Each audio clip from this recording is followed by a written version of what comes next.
Public ಟೈಮ್ಸ್ಗೆ ಸ್ವಾಗತ.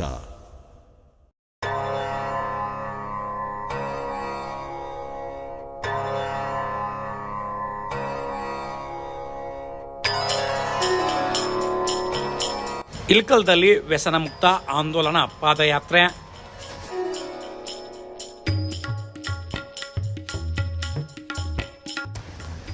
ಮಹಂತ ಜೋಳಿಗೆಯ ಅಧಿಕಾರರು, ಬಸವತತ್ವ ದಂಡನಾಯಕರು, ಸ್ವಯಂ ಪ್ರಶಸ್ತಿ ಪುರಸ್ಕೃತರಾದ ಶ್ರೀ ಮುನಿಪುರ ಡಾಕ್ಟರ್ ಮಹಂತ ಶಿವಯೋಗಿಗಳ ಜನ್ಮದಿನದ ಪ್ರಯುಕ್ತ ವ್ಯಸನ ಮುಕ್ತ ದಿನಾಚರಣೆ ಅಂಗವಾಗಿ ವ್ಯಸನ ಮುಕ್ತ ಆಂದೋಲನ ಪಾದಯಾತ್ರೆ ಡಾಕ್ಟರ್ ಗುರು ಮಹಂತ ಶ್ರೀಗಳ ನೇತೃತ್ವದಲ್ಲಿ ಶನಿವಾರ ಸಾಯಂಕಾಲ ಇಳಕಲ ನಗರದಲ್ಲಿ ನಡೆಯಿತು.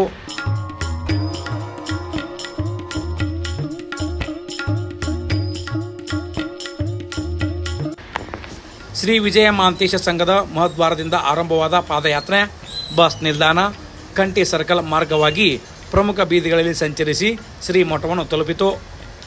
ಪಾದಯಾತ್ರೆಯಲ್ಲಿ ಕೊಡಗು, ಹಾಸನ, ಹಾವೇರಿ, ಬೀದರ್, ಚಾಮರಾಜನಗರ ವಿಶ್ವವಿದ್ಯಾಲಯದ ಕುಲಪತಿಗಳು ಮತ್ತು ಶ್ರೀ ಮಠದ ಭಕ್ತರು, ವಿದ್ಯಾರ್ಥಿಗಳು ಭಾಗವಹಿಸಿದ್ದರು.